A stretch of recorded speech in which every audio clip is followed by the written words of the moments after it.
السلام علیکم دوستو، آج کی کہانی کا نام ہے اندھا فقیر اور اس کا کتا۔ ایک شہر کی گلیوں میں ایک اندھا فقیر رہتا تھا جس کا نام بابا رحمت تھا۔ وہ ایک پرانی مسجد کے باہر بیٹھتا اور لوگوں سے بھیک مانگتا۔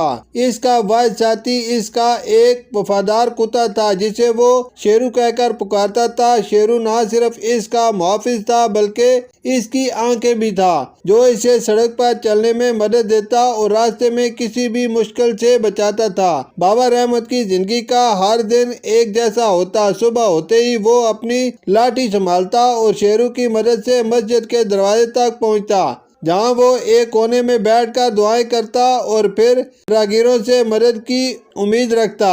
کچھ لوگ اس پر رحم کھا کر پیسے یا کھانے کی چیزیں دے جاتے، جبکہ کچھ اسے نظر انداز کر دیتے، مگر بابا رحمت کبھی کسی سے شکایت نہ کرتا، کیونکہ اس کا ماننا تھا کہ جو بھی اس کی قسمت میں لکھا ہے وہی اسے ملے گا۔ شیرو کو بابا رحمت سے بے حد محبت تھی۔ اگر کوئی فقیر کے قریب آتا تو وہ فوراً خبردار ہو جاتا، اور اگر کوئی اس کے مالک کے ساتھ برا رویہ اپناتا تو وہ غصے سے بھونکنے لگتا، مگر زیادہ تر وقت وہ خاموشی سے بابا رحمت کے قدموں میں بیٹھا رہتا، جیسے کہ وہ بھی اس کے ساتھ دعا کر رہا ہو۔ ایک دن بابا رحمت کو بخار ہو گیا۔ وہ مسجد کے دروازے پر بیٹھا کانپ رہا تھا، مگر اس دن بہت کم لوگ مدد کے لیے آگے بڑھے۔ شیرو بے چین تھا، وہ اپنے مالک کے گرد گھومتا اور اس کے چہرے کو چاٹ کر اسے تسلی دینے کی کوشش کرتا۔ بابا رحمت نے کمزور آواز میں کہا، شیرو میں ٹھیک ہوں، اللہ مہربان ہے، وہ مجھے شفا دے گا۔ شیرو جیسے سب کچھ سمجھتا تھا، وہ اچانک اٹھا اور گلی میں دوڑنے لگا۔ کچھ دیر بعد وہ ایک روٹی لے کر واپس آیا، جو شاید کسی ہوٹل کے باہر سے اٹھائی تھی۔ اس نے وہ روٹی بابا رحمت کے قدموں میں رکھی، جیسے کہہ رہا ہو کہ کھا لو، تمہیں طاقت ملے گی۔ بابا رحمت نے روٹی پر ہاتھ پھیرا، مسکرایا اور آسمان کی طرف ہاتھ اٹھا کر دعا کی، یا اللہ، تو کتنا مہربان ہے کہ تو نے مجھے ایسا وفادار دوست دیا ہے، مگر شہر کی زندگی میں ہر کسی کو بھلا یہ سب کہاں نظر آتا ہے۔ کچھ لوگ شیرو کو ناپسند کرتے تھے، وہ کہتے تھے کہ فقیر کو ایک کتے کی کیا ضرورت۔ کئی لوگ اسے دھتکارتے اور کہتے کہ اس جانور کو بھگا دو، مگر بابا رحمت ہمیشہ کہتا، یہ صرف کتا نہیں، میرا ساتھی ہے، میری آنکھیں ہیں، میرا محافظ ہے، میں اسے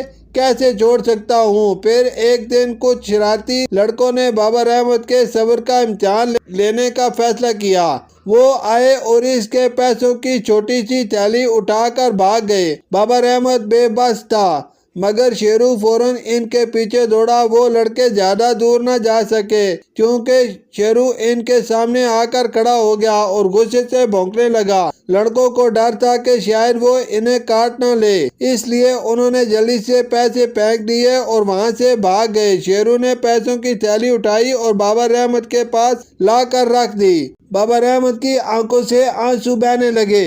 اس نے شیرو کے سر پر ہاتھ رکھا اور کہا، بیٹا، تو نے آج میری عزت بچا لی۔ لوگ سمجھتے ہیں کہ کتے بے زبان ہوتے ہیں، مگر سچ تو یہ ہے کہ بعض اوقات جانور انسانوں سے زیادہ وفادار ہوتے ہیں۔ وقت گزرتا گیا، مگر بابا رحمت کی صحت بگڑنے لگی۔ ایک دن وہ مسجد کے دروازے پر بیٹھے بیٹھے بے ہوش ہو گیا۔ شیرو گھبرا گیا، وہ لوگوں کے پاس جا کر بھونکنے لگا، ان کے کپڑوں کو ہلانے لگا، جیسے کہہ رہا ہو کہ میرے مالک کی مدد کرو۔ کچھ دیر بعد چند ایک دن لوگ آگے بڑھے، انہوں نے بابا رحمت کو اٹھایا اور قریبی حکیم کے پاس لے گئے۔ حکیم نے کچھ دوائیاں دی اور کہا، یہ بہت کمزور ہو چکے ہیں، انہیں آرام اور اچھے کھانے کی ضرورت ہے، مگر بابا رحمت کے پاس اتنے پیسے کہاں تھے کہ وہ دوائی خرید سکتا۔ شیرو جیسے یہ بات سمجھ گیا تھا، وہ بازار کی طرف دوڑنے لگا اور ایک جگہ جا کر بیٹھ گیا جہاں کئی لوگ کھانے پینے کی چیزیں بیچ رہے تھے۔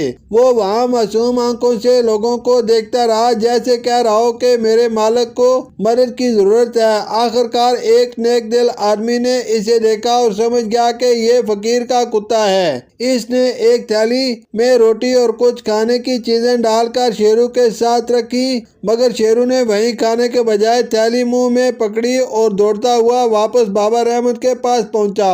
بابا رحمت نے جیسے ہی کانے کو چھوا اس کی آنکھوں سے آنسو بہنے لگے۔ شیرو تو صرف ایک جانور نہیں، تو میرے لیے فرشتہ ہے، مگر قسمت کو کچھ اور ہی منظور تھا۔ بابا رحمت کی حالت دن بدن بگڑتی جا رہی تھی۔ ایک دن وہ آخری بار شیرو کے سر پر ہاتھ رکھ کر بولا، بیٹا میں ہمیشہ تیرا احسان مند رہوں گا، اگر میں چلا بھی جاؤں تو ہمیشہ یاد رکھنا کہ تو میری سب سے بڑی دولت تھا۔ چند دن بعد بابا رحمت اس دنیا سے رخصت ہو گیا، مگر شیرو وہیں بیٹھا رہا، مسجد کے دروازے پر اپنے مالک کی راہ تکتا ہوا۔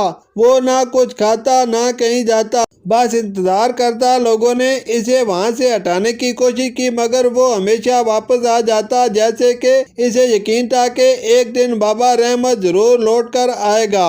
وقت گزرتا گیا اور ایک دن شیرو بھی بابا رحمت کے قدموں میں ہمیشہ کے لیے سو گیا۔ گاؤں کے لوگوں نے یہ منظر دیکھا تو ان کی آنکھیں نم ہو گئیں۔ انہوں نے بابا رحمت اور شیرو دونوں کو ایک ہی جگہ دفنا دیا تاکہ وہ ہمیشہ ایک ساتھ رہ سکیں۔ یہ کہانی ہمیں سکھاتی ہے کہ وفاداری اور محبت کسی بھی رشتے کی بنیاد ہو سکتی ہے، چاہے وہ انسانوں کے درمیان ہو یا انسان اور جانور کے درمیان۔ سچی محبت اور خلوص کبھی نہیں مرتے، بلکہ وہ ہمیشہ زندہ رہتے ہیں، چاہے وقت کتنا بھی بدل جائے۔ شکریہ۔